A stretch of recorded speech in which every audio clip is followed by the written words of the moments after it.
Hi guys, I repaired an e-bike charger or e-scooter charger yesterday, and the video is quite interesting. So this power supply basically, or charger, but it's the same thing, had a faulty rectifier diode, a double diode in one package. So the diodes were actually open circuit, but when I measured this device very early on in the video and checked later, it actually reads okay in circuit. So I see a diode junction, or rather two, exactly where I'd expect to see them, and yet there wasn't a diode junction, it was open circuit. And there's been quite a few comments on this video, so I just want to explain now how and why I was seeing a diode junction when clearly there was not a diode junction. And this is something worth remembering. Yeah, short video, but watch this one, guys, all the way through, and I'm pretty sure you will learn something. So this is the charger that I was working on. You'll see just off the shot probably it has mains power coming in here, 220 volts. This cable goes out to the e-bike or e-scooter, and this fuse is on the output. I checked the input fuse, but I didn't actually check the output fuse. So we can see we have our output here. This is where we connect to the battery. Now this red wire actually goes via the fuse and the fuse holder on the output side, okay? So this is where the fuse is, and this goes to the battery here.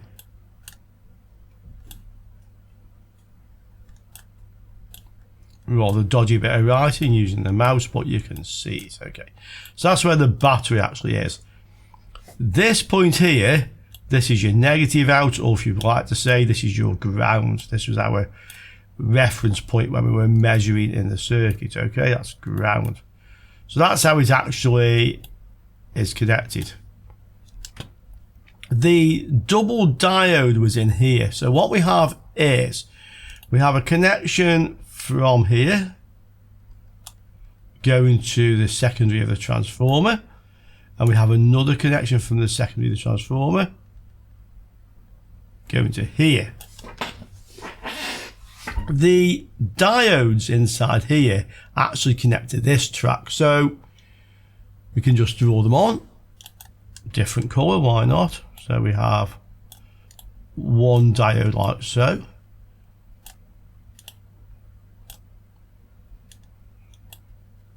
here, and we have another one from this one,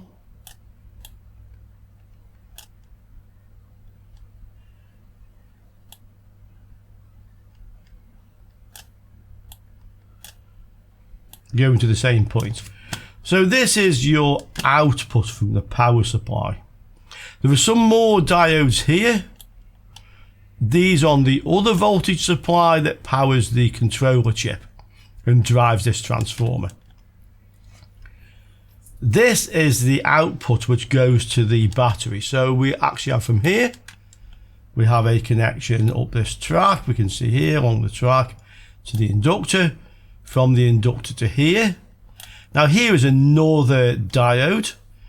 The output actually goes to there, okay? And this diode, which I actually measured, is connected like so. Okay, and that's what we have. Now it's going to be easier to explain to you why I see, when I measure from here, this point, to this point with my meter on diode mode, I see a diode even though this diode is blown. And the same from here to here as well. I see a diode in diode mode, even though that diode is blown. Okay, so let's have a look at this on a piece of paper. Let's have a look at this circuit then, and let's see how we can read a diode junction when we have an open circuit diode. So we have a secondary winding on the transformer, and that goes to our double diode. So this is in one package. Okay, so inside the package we have two diodes connected like this, and that's the third leg. So this is our positive supply, and that goes through an inductor, quite a large one, which is just for smoothing, and it then goes to quite a large capacitor. So this capacitor is 1000 microfarad, 63 volts. Okay, and the other end of the capacitor is connected to ground.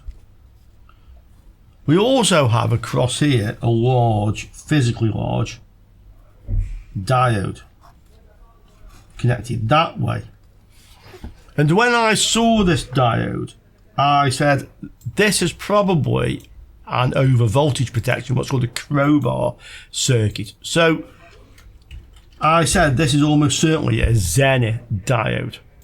And the reason for that is the polarity. This is plus, this is ground, okay? So this diode normally would not conduct, it's reverse biased. But because it's a Zener, or if it's a Zener, let's say for example it was an 18 volt Zener. If you apply more than 18 volts to here, this effectively will conduct and it will hold the voltage as 18. It will not allow it to go any higher than 18, okay?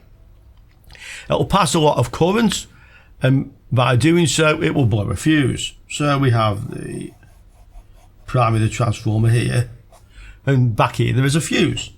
But that's not actually what that diode's doing. This is your output off the circuit board, and it then went on the charger to a fuse here. Okay? And that is your out. And this is your negative, if you like, or ground zero, yeah? This is positive. This is a battery charger for an e-scooter. So you're going to connect your battery here, plus, minus, okay? Positive the battery to here, and the negative, other end of the battery goes to minus, or we can call it ground because it's our ground reference, yeah, ground. And that's our battery. What would happen if you put the wrong battery on? Say you put a 24 volt battery on when you're supposed to be using this to charge a 12 volt battery. Well, there'll now be 24 volts on here. So the overvoltage isn't coming in through here, it's coming from there, the wrong battery. This will conduct, yeah, won't let us go above 18, so you'll have 18 here, you'll have 24 there, a lot of current will flow and the fuse will blow. So a Zener diode there will give you over voltage protection from the wrong battery. Or two batteries in series when they should be in parallel, for example, yeah? But it will also do something else. Imagine you took a battery, plus, minus, and you connected it the wrong way round. So you connect the plus to here, which is the ground, and you connect the minus to the fuse, to the out. Look what you've done.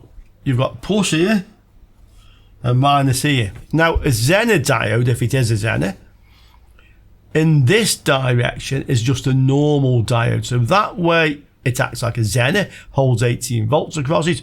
This way it's just a diode. Yeah, so it'll have 0.5, 0.6 volts across it, drop. But basically it's like a short. Yeah. So if you connect the battery the wrong way round, the power will go through this diode, through the fuse, straight back here. You've shorted out the battery, it'll blow the fuse. So you've now got reverse voltage protection.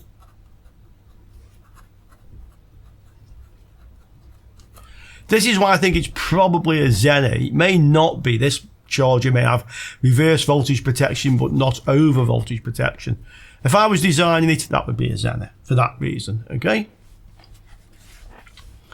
Now let's have a look to see why we can see a diode junction from here to here. So we take our test meter.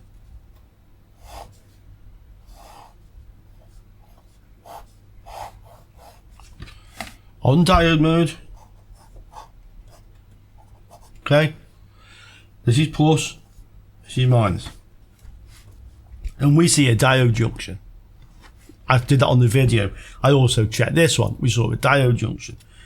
But when we removed this double diode, we found that as open circuit and that as open circuit. So why are we seeing a diode junction? Well, the reason we're seeing one is this. There's something missing off our diagram. This is ground, yeah? For this circuit to work, there must be a center tap on the transformer to ground to complete the circuit. Okay? So on 1/2 cycle, the positive comes through this diode into here, through the load to ground, and on the other 1/2 cycle, because this is AC, the positive comes through this diode to here, through the load to ground. Okay? Let's have a look what we're reading on our meter. This end's plus. This end's minus. That's open circuit. So, the positive voltage down to this coil winding here can go to ground. So basically we've connected our positive lead to here. The negative lead of our meter is connected here. And if we follow that through this inductor, it's just a piece of wire to DC, goes to here. So we've now connected our negative lead to there. What we're going to measure? We're going to measure the voltage drop of this diode, 0.5 volts. So our meter will say good diode junction 0.5 or thereabouts, yeah. And if you measure, because this one exactly the same, it's just going through this coil winding to ground with your positive. So that is why we saw that. I commented when I started making the video. I hope if you haven't watched it, I'll link it from here. One of my first comments was, oh, this is probably a Schottky diode. And I expect it to read 0.15 volts, 0.2 volts, because that is the voltage drop across a Schottky diode. Okay? Schottky diode, about 0.15, 0.2. A normal silicon diode, 0.5, 0.6. Okay, and I actually commented, oh, I thought that'd be a Schottky, but it isn't. Yeah, if I thought about that more, I'd have thought this has got to be a fast switching diode. It probably is a Schottky. Therefore, the reading I'm getting is wrong, and that would have led me to that. In the end, I went the long way round. I ended up measuring the AC here, proved we had 28 volts AC here, proved we had 0 volts here, and the only possible explanation was the diodes were open circuit. Take it out, it was. Anyway, guys, a couple things we can learn from this. The most important one is when you take a measurement in circuit and it doesn't read quite what you expected it to read, don't just pass that by. Have a look, yeah? And the second one, and probably more important, is this. When you take a measurement in circuit, for example, a diode, do not assume absolutely that the reading you read is that diode. Have a look, is there another possible path? In this case, there was. Okay, guys, so there you have it. One of my shortest videos. Also, possibly one of my most important videos. This is important when you're fault finding. You've seen me make this mistake. You've seen me spend half an hour and eventually come around to the answer. But now, hopefully, you will not be fooled by that one.